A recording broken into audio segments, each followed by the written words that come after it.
Perjanjian Baru.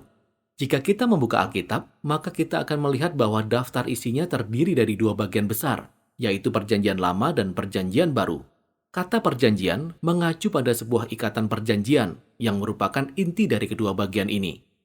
Kedua bagian ini menceritakan sebuah kisah yang sangat hebat dan berliku-liku tentang ikatan perjanjian antara Allah dengan bangsa Israel dan segenap umat manusia.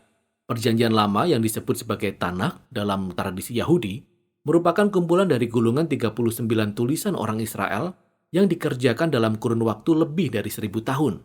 Sedangkan ke-27 kitab dalam Perjanjian Baru semuanya ditulis hanya dalam waktu 30-40 tahun oleh para pengikut Yesus generasi pertama. Sejak semula, umat Kristen sudah mulai mengumpulkan tulisan-tulisan ini dan membacanya bersama-sama dengan Perjanjian Lama sebagai satu kesatuan kisah yang bercerita tentang Yesus. Perjanjian Baru dimulai dengan 4 kitab narasi yang semuanya kita sebut sebagai Injil, yang menceritakan tentang kehidupan, kematian, dan kebangkitan Yesus dari Nazaret sebagai suatu pemberitaan kabar baik. Keempat Injil ini diikuti oleh narasi yang kelima yang disebut Kisah Para Rasul. Dalam kitab ini, Yesus yang telah bangkit mengutus para rasul. Kata rasul juga berarti orang yang diutus. Mereka ditunjuk sebagai utusan Yesus untuk menyebarkan kabar baik tentang Dia ke seluruh dunia pada zaman itu. Setelah itu, kisah para rasul dilanjutkan dengan kumpulan surat-surat dari para rasul, yang ditulis untuk memberi pengajaran dan pedoman bagi para pengikut Yesus dalam komunitas setempat yang disebut sebagai jemaat.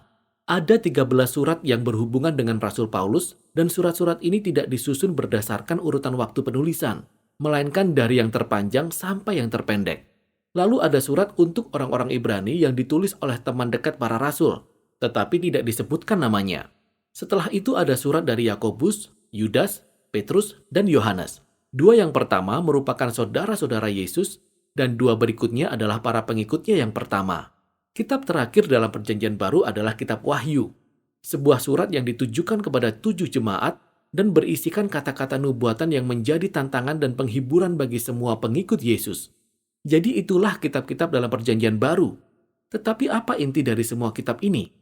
Dan bagaimana kitab-kitab ini terhubung dengan Perjanjian Lama sehingga bisa menjadi satu kisah yang menyatu? Jadi begini, Alkitab merupakan satu kisah yang panjang dan hebat dengan banyak pergerakan atau babak. Perjanjian Lama menceritakan serangkaian kisah dalam babak pertama yang menjadi dasar bagi kita untuk memahami kisah-kisah selanjutnya. Tema-tema utama dan konflik dalam cerita yang disusun dalam pola